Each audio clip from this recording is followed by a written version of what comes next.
നമുക്ക് molten lava brownie എങ്ങനെ ഉണ്ടാക്കുന്നതെന്ന് നോക്കാം.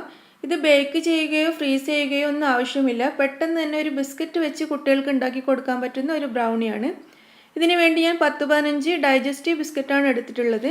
നിങ്ങളുടെ കയ്യിൽ മാരിഗോൾഡ് ബിസ്ക്കറ്റ് ഉണ്ടെങ്കിൽ അതെടുത്താൽ മതി. അതാണ് ഒന്നുകൂടി ടേസ്റ്റ്. എൻ്റെ കയ്യിൽ ഇപ്പോൾ ഡൈജസ്റ്റീവ് ബിസ്ക്കറ്റ് മാത്രമേ ഉള്ളൂ.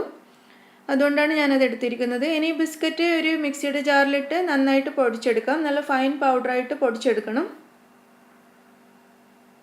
ഇത് ഞാനിവിടെ പൊടിച്ചെടുത്തിട്ടുണ്ട്. ഇനി ഇത് നന്നായിട്ടൊന്ന് കുഴച്ചെടുക്കണം. ചോക്ലേറ്റ് സിറപ്പ് ഉപയോഗിച്ചിട്ട് വേണം കുഴച്ചെടുക്കാൻ. ഇത് കുഴക്കാൻ ആവശ്യമായ അത്രയും ചോക്ലേറ്റ് സിറപ്പാണ് എടുക്കേണ്ടത്. അല്ലാതെ അതിന് പ്രത്യേകിച്ച് മെഷർമെൻ്റ് ഒന്നുമില്ല. ചോക്ലേറ്റ് സിറപ്പ് ഉണ്ടാക്കുന്ന വീഡിയോ ഞാൻ അപ്ലോഡ് ചെയ്തിട്ടുണ്ട്. നിങ്ങൾ അത് നോക്കിയിട്ട് ഉണ്ടാക്കണം കേട്ടോ. ഇതിവിടെ നന്നായിട്ട് കുഴച്ചെടുക്കാം. നല്ല സോഫ്റ്റ് മാവായിട്ട് കുഴച്ചെടുക്കണം. നമുക്ക് ഈസി ആയിട്ട് പരത്താൻ പറ്റണം. ആ ഒരു പരുവത്തിലുള്ള മാവായിട്ട് കുഴച്ചെടുക്കാം. ഇതിവിടെ കുഴച്ചെടുത്തിട്ടുണ്ട്. ഇനി ഇതിന് വേണ്ടത് അല്പം ഐസ്ക്രീം, പിന്നെ സ്ട്രോബെറി ജാം ആവശ്യമുണ്ട്, പിന്നെ അല്പം ചോക്ലേറ്റ് സിറപ്പും. ഇനി ഇതുപോലൊരു ബൗളെടുത്ത് നമുക്ക് അതിലേക്കൊരു ക്ലിംഗ് റാപ്പ് ഉപയോഗിച്ച് ഒന്ന് കവർ ചെയ്ത് കൊടുക്കണം. ഈ ബൗളിൻ്റെ അതേ ഷേപ്പിൽ തന്നെ ക്ലിംഗ് റാപ്പ് അതിൻ്റെ ഉള്ളിലേക്ക് കടത്തി വെച്ച് ഇതുപോലെ ഒന്ന് കവർ ചെയ്തെടുക്കാം. അല്പം പുറത്തോട്ടേക്ക് ബാക്കി വരുന്ന വിധത്തിൽ വേണം കവർ ചെയ്യാൻ. ഇനി നമ്മൾ റെഡിയാക്കി വെച്ച മാവിൽ നിന്നും അല്പം എടുത്ത് ഈ ബൗളിലേക്ക് ഇട്ട് കൊടുക്കാം. അതിനുശേഷം ഈ ബൗളിൻ്റെ അതേ ഷേപ്പിലേക്ക് ഇത് മാറ്റിയെടുക്കാം. ഒരു 1/4 ഇഞ്ച് കനത്തിൽ ഇതുപോലെ ബൗളിൻ്റെ ഷേപ്പിലേക്ക് ആക്കിയെടുക്കണം. ഞാൻ ബൗളിൻ്റെ അതേ ഷേപ്പിൽ ഇത് പരത്തി എടുത്തിട്ടുണ്ട്. ഇനി ഇതിലേക്ക് നമുക്ക് ഫില്ലിംഗ് ആഡ് ചെയ്യണം.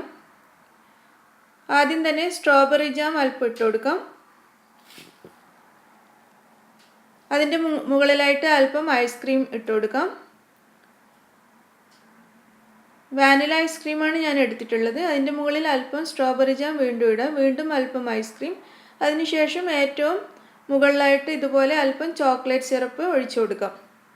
ഇനി ഇത് കവർ ചെയ്യണം. കവർ ചെയ്യാൻ വേണ്ടിയിട്ട് ഈ മാവിൽ നിന്ന് വീണ്ടും അല്പം എടുത്ത് ഇതുപോലെ ഒന്ന് പരത്തിയെടുക്കുക.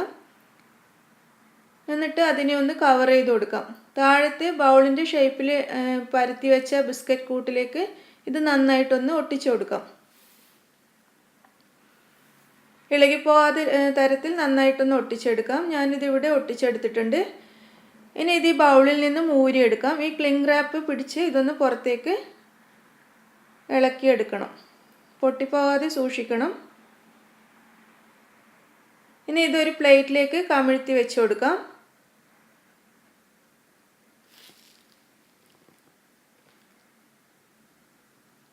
മോൾട്ടൺ ലാവ ബ്രൗണി ഇവിടെ റെഡിയായി കഴിഞ്ഞു. നമുക്കിതൊന്ന് പൊട്ടിച്ച് നോക്കണം. ഒരു സ്പൂണ് വെച്ച് ഇത് നമുക്കൊന്ന് കട്ട് ചെയ്ത് നോക്കാം. നല്ല കളർഫുള്ളായിട്ടുള്ള മോൾട്ടൺ ലാവ ബ്രൗണി ഇവിടെ റെഡിയായി കഴിഞ്ഞു. നിങ്ങൾ കുട്ടികൾക്ക് ഇത് ഉണ്ടാക്കി കൊടുത്തു നോക്കുക. അവർക്ക് എന്തായാലും ഇഷ്ടമാവും. എല്ലാവരും ട്രൈ ചെയ്ത് നോക്കുക. ഇഷ്ടമായെങ്കിൽ ലൈക്ക് ചെയ്യുക, ഷെയർ ചെയ്യുക. പിന്നെ എൻ്റെ ചാനൽ സബ്സ്ക്രൈബ് ചെയ്യാൻ മറക്കരുത് കേട്ടോ. Thank you.